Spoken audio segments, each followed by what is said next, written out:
Hi friends, good morning. Please look at the next problem in ages. Friends, problem is given in the description box.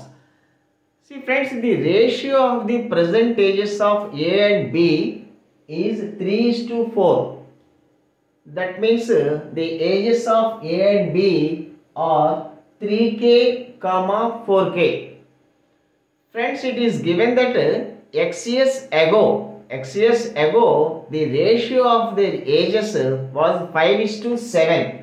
It implies 3k minus x by 4k minus x. This is the ratio of their ages X years ago.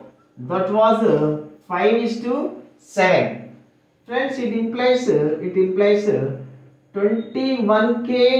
21k minus 7x is equal to 20k minus 5x.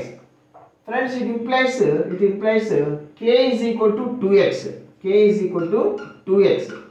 Friends, k is equal to 2x implies A's age. A is equal to 3k, 3 2's 6x. Whereas B is equal to 4k, that is 8x. Friends, it is given that after X years, sum of their ages after X years is 48. Friends, after X years, A will be 7x, B will be 9x. Sum of their ages is equal to 48. Friends, 16x is equal to 48, x is equal to 3. X is equal to 3 implies B is equal to 8 3's 24 years, friends. Thank you.